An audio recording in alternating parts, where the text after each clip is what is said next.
Hello, blessed people. Welcome back here. My name is Julmarie, and this is the third part of our jumpsuit project. Part 1 is the sketch, and part 2 is the pattern making. All the links is in the description box below. And finally, this is the tutorial. So let's start.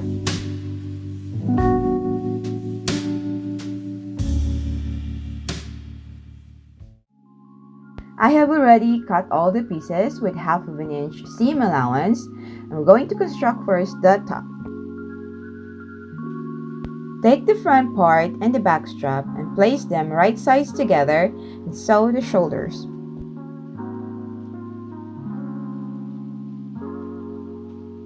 And there you go. I also went ahead and overlocked the seams. Again, if you don't have a serger, you can just use the zigzag stitch of your regular machine. Now that we have the shoulders attached, cut a fabric of 1 inch by around 11 inches to make a strap at the back to avoid the shoulders from falling. Fold the fabric in half and sew it, leaving the other end open.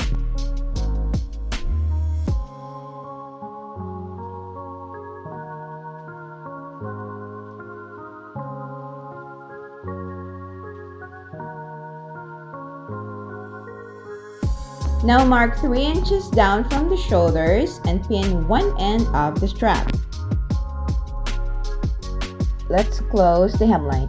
I will be using a bias tape because I have a lot of it from a garage sale for just a couple bucks, so might as well use it. Plus, it's easy to use. But if you don't have a bias tape, you can make one out of your fabric. Cut about 2 inches wide and around 3 inches longer than the length that you need. I will still leave a link down in the description box on how to make it.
Now we're going to attach the strap to the other side. Measure how long the strap sits at your back and mark it. Then pin it 2 inches down from the shoulder, and we're going to do it exactly the same process as we did on the first one.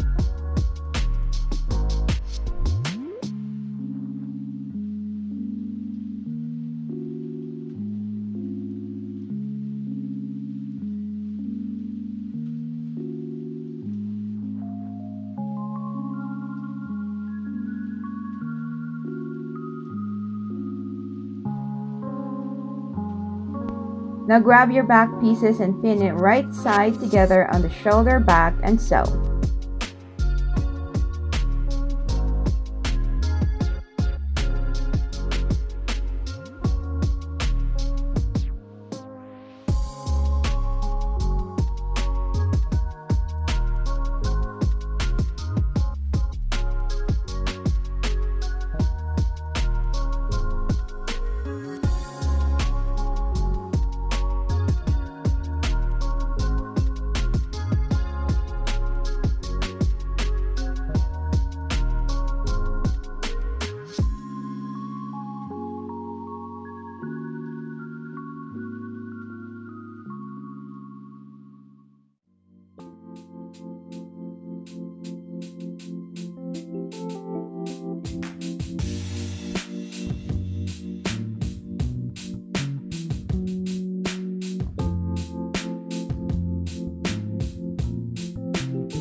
Before sewing the side seams, we're going to make the belt first. Cut 2 pieces of fabric of your desired length and width of your belt. Mine is 5 by 55 inches long. We're going to do the same process like what we did on our back strap. Fold the fabric in half lengthwise and sew the seams, leaving the other end open.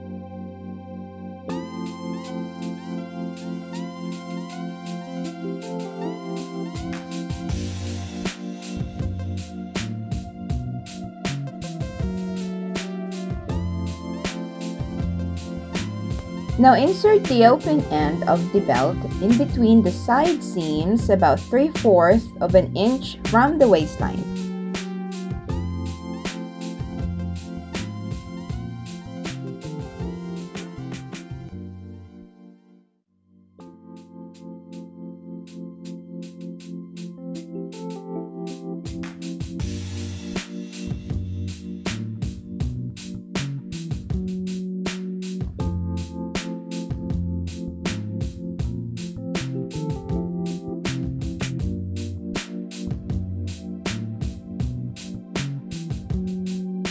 You can also attach the belt on the bottom part if that's what you prefer. The method is still the same.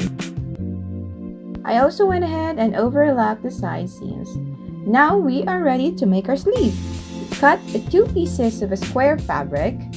Take a note that the bigger the fabric, the longer it is in your arm. Mine is 19 by 19 inches. Take 1 piece and fold it in half and fold again. We are going to make a circle. Measure this side and mark it up to the other end from the midpoint.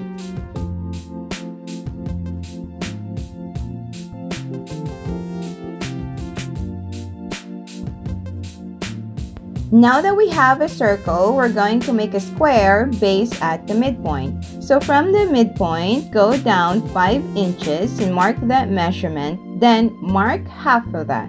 Now at the top, measure 2.5 inch on each side of the midpoint to make that 5 inch of a straight line. We now have a guide for a 5 by 5 inch of a square.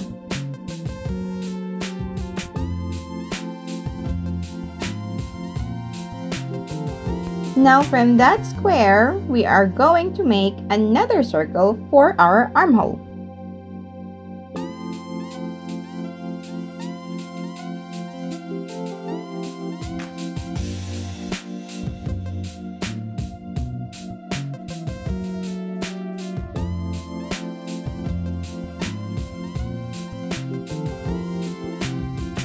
We now have our butterfly sleeve.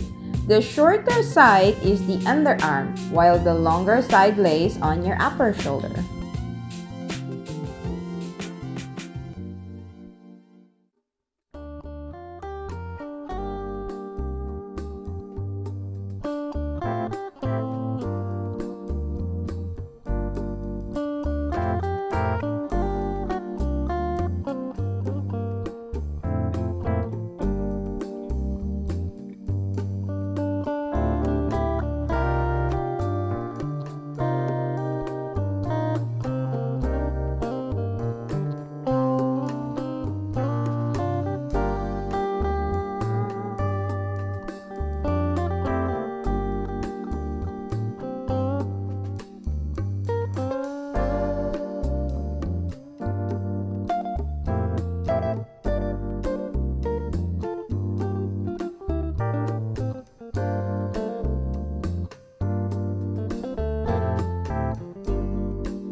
We can now proceed to the bottom part. Lay the back part facing right sides up and place the front right side down.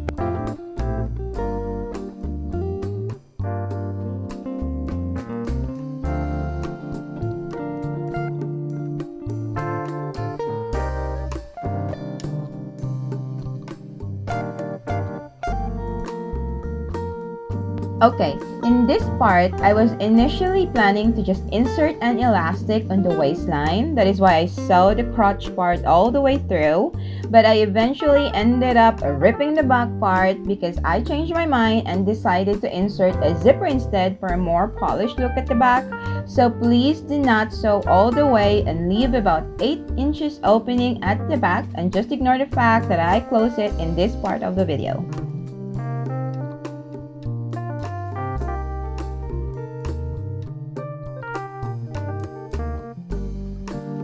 We are now ready to attach the pockets, but before that, I have to show you guys first the step that I forgot to do in the pattern making video. So grab your pattern and just draw a slight curve from the notch to the bottom and cut that part.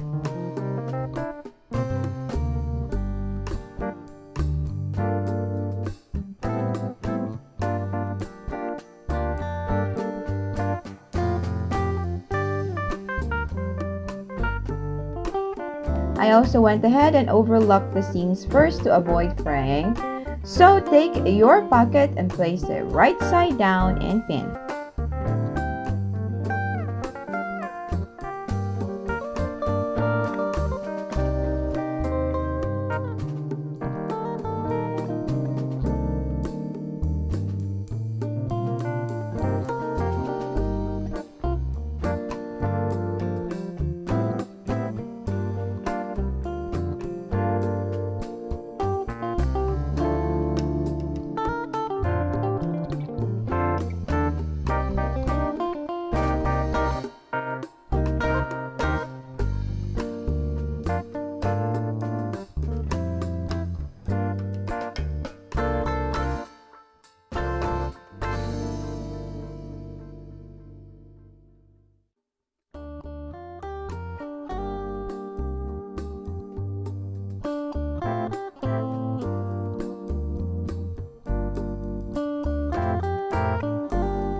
Now this is the part where I changed my mind and ripped the back to make an opening for the zipper.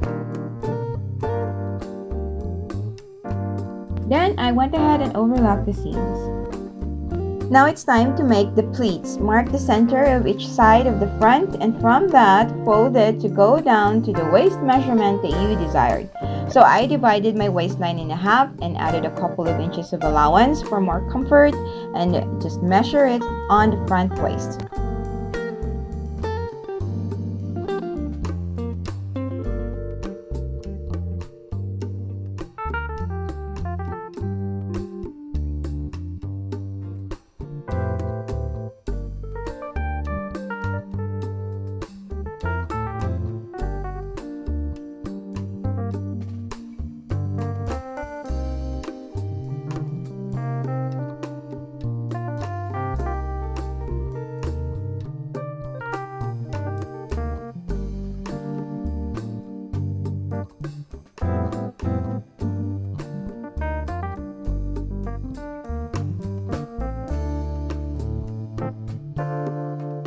To make the darts at the back, I measured 2 inches from the side seam and I made a 1-inch fold for the first dart.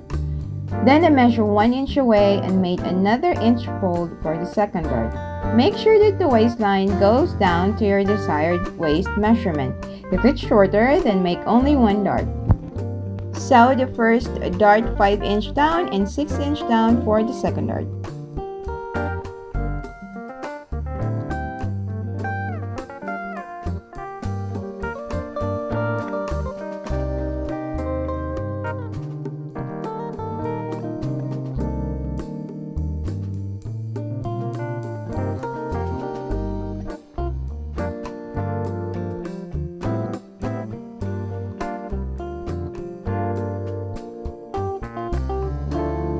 Now it's time to make the pleats of the top. So align the first pleat to the pleat of the bottom, then fold an inch, then measure 1 inch away and fold another inch for the second pleat. Then make a straight stitch of 2 inches.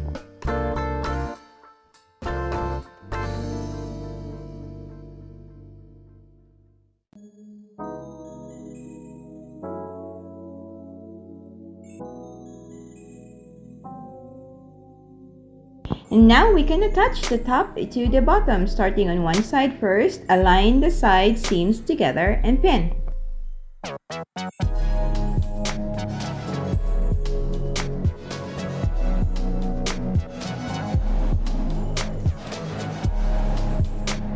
To attach the other side, make sure that the strap is not twisted.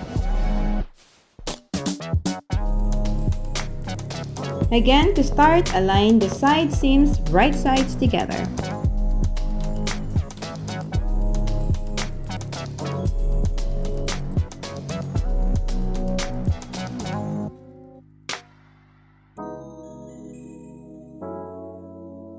And there you go, we're almost done. Now it's time to attach the zipper.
I also attach a hook and eye on the front and we are done.